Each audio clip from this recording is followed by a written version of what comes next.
नमस्कार साथियों, स्वागत है फिर से आपके अपने YouTube channel study with VSN में। दोस्तों, पिछले क्लास में हमने आपको केमिस्ट्री के एक महत्वपूर्ण पार्ट के बारे में बताया था जिसका नाम अम्ल, क्षार और लवण था। लेकिन आज हम लोग देखेंगे फिजिक्स के उस पार्ट के बारे में जो कि बहुत ही ज़्यादा इम्पोर्टेंट है, ठीक है। और यहाँ से एग्ज़ाम में क्वेश्चन अक्सर बनाए जाते हैं ना।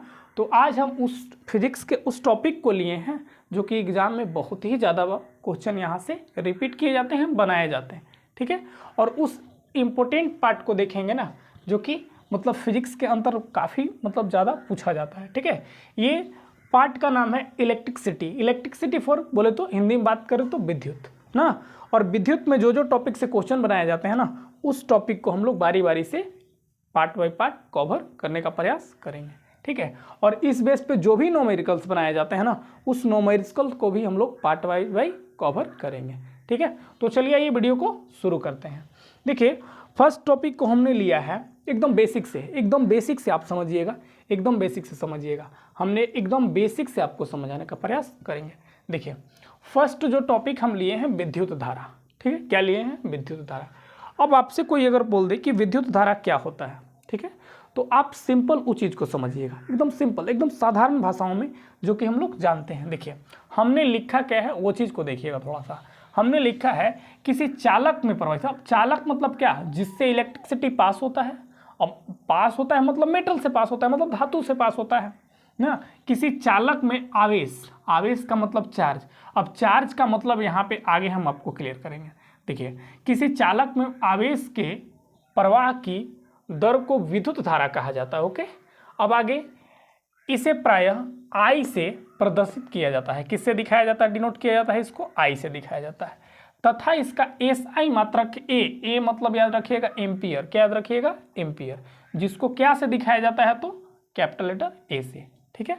और विद्युत धारा को क्या से दिखाया जाता है? तो I से। क्या से दिखाया जाता है? I से। उसे हम लोग क्या कहते हैं? जो ये डाटा है इसी को हम लोग बोलते हैं विद्युत धारा। अब विद्युत धारा को दिखाने के लिए हमने किस सिंबल का यूज किया? पहला सिंबल तो हमने यूज किया I को, जिसको हम लोग विद्युत धारा बोलते हैं, ठीक है। और इसका जो SI मात्रक को दिखाने का मेरा ये जो सिंबल होगा वो होगा A। क्या होगा? बड़ा A होगा, ठीक है। अब विद्युत धारा बराबर एक फॉर्मूला होता है कि I = Q/T। अब Q फॉर यहाँ क्या सेंस है? Q फॉर बोले तो कुलाम, चार्ज, आवेश जिसको हम लोग बोलते हैं। अब आवेश यहाँ से दो टाइप, ठीक है। एक तो प्लस होते हैं और दूसरा माइनस होते हैं। ये आप लोग सबको पता होगा कि आवेश का देखिए जहाँ पे बात आता है ना, तो समझ जाइएगा कि वो किसकी बात कर रहा है, या तो प्लस की बात कर रहा है नहीं तो माइनस की बात कर रहा है, ठीक है। तो ये था आपका विद्युत धारा। अब विद्युत धारा निकालने का सिंपल फार्मूला जो होता है ना, जो बेसिक फार्मूला है वो है I = Q/T। क्या है? I बराबर Q/T। अब देखिए यहाँ हमने लिखा है कि जहाँ I बराबर विद्युत धारा, अभी हमने आपको ऊपर बता दिया है कि I को किससे दिखाया जाता है, किससे प्रदर्शित किया जाता है, तो आप बताइएगा I फॉर विद्युत धारा। अब Q मतलब यहाँ पे आवेश, ठीक है। Q मतलब क्या? आवेश, ठीक है। अब T मतलब एकांक समय, ठीक है। तो ये था आपका विद्युत धारा, ठीक है। अब विद्युत धारा अगर सिंपल हम कहना चाहें तो जिस रास्ता से इलेक्ट्रिसिटी पास होता है ना, क्या रास्ता? जिस रास्ता से इलेक्ट्रिसिटी पास हो रहा है, जो इलेक्ट्रिसिटी फ्लो हो रहा है, बह रहा है, उसी को क्या कहते हैं? विद्युत धारा। क्या चीज़ कहेंगे? विद्युत धारा, ठीक है। इसको इंग्लिश में कहते हैं इलेक्ट्रिक करंट। क्या कहेंगे? इलेक्ट्रिक करंट कहेंगे। अब अगला टॉपिक को हमने लिया है विभवांतर। क्या लिया है? विभवांतर। देखिए, जैसा कि इसका नाम है ना, वैसे ही इसका परिभाषा भी होगा, वैसे ही इसका डिफिनेशन भी होगा। चलिए देखिए, ये इसको हमने लिखा है कि किन्हीं दो बिंदुओं के बीच, कितने बिंदुओं के बीच? किन्हीं दो बिंदुओं के बीच उत्पन्न विभव के अंतर को, ठीक है। अब विभव मतलब क्या होता है हम आपको बता रहे हैं।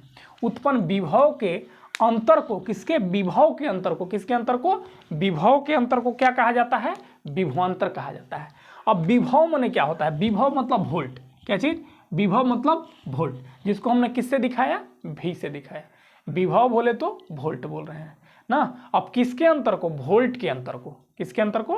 वोल्ट के अंतर को क्या कहते हैं हम लोग? विभवांतर कहते हैं। क्या कहते हैं? विभवांतर कहते हैं, ठीक है। विभवांतर को ना, विभवांतर को, या फिर दूसरे शब्दों में हमने लिखा है कि दूसरे शब्दों में इसको यह भी बोल सकते हैं कि इकाई धनावेश को, क्या चीज़, इकाई धनावेश को एक बिंदु से दूसरे बिंदु तक ले जाने में किए गए कार्य को पोटेंशियल डिफरेंस विभवांतर कहा जाता है। क्या कहा जाता है? एक बिंदु से दूसरे बिंदु तक ले जाने में जो कार्य किया गया है ना, उसी को हम लोग क्या कह देंगे, पोटेंशियल डिफरेंस कह देंगे, विभवांतर कह देंगे। या तो आप ऊपर वाला बोल लीजिए, नहीं तो नीचे वाला बोल लीजिए, कोई फर्क नहीं पड़ रहा है, दोनों का मतलब, दोनों का सिंस एक ही कहा जा रहा है।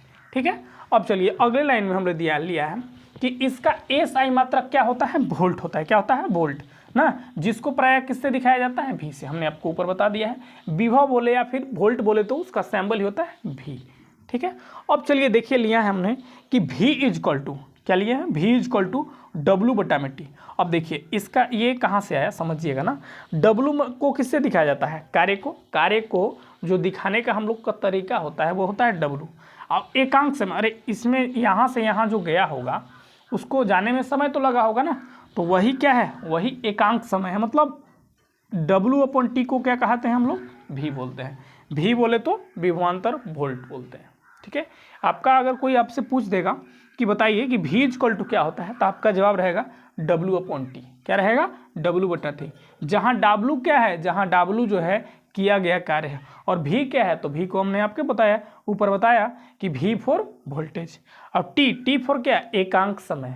क्या, एकांक समय। देखिए ये चीज़ को समझने का एक और चीज़ हम यहाँ पे लिखे हैं, देखिए क्या लिखे हैं। मान लीजिए एक बिंदु ये है, इसका नाम है V है, यहाँ पे कितना वोल्टेज निकल रहा है, VA निकल रहा है। ठीक है, क्या निकल रहा है, V। अब अगला पॉइंट ले है B, तो यहाँ पे निकलेगा VB।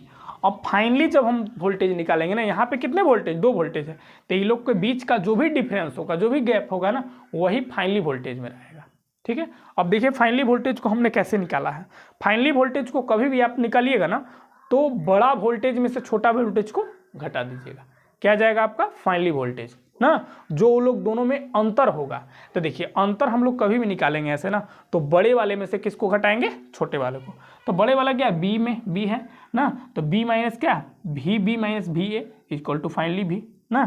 तो ये आप लोग ऐसे ही बता सकते हैं, ऐसे ही बता सकते हैं। ठीक है, आपको जिससे अच्छा लगे, जिससे आपको समझने में अच्छा लगे, आप उससे आसानी से इसको बता सकते हैं। ठीक है, तो आज के वीडियो में इतना ही, मिलते हैं अगले वीडियो में एक नए कॉन्सेप्ट के साथ। ठीक है, वीडियो अगर अच्छा लगे तो लाइक, सब्सक्राइब एंड शेयर करें। तब जय हिंद।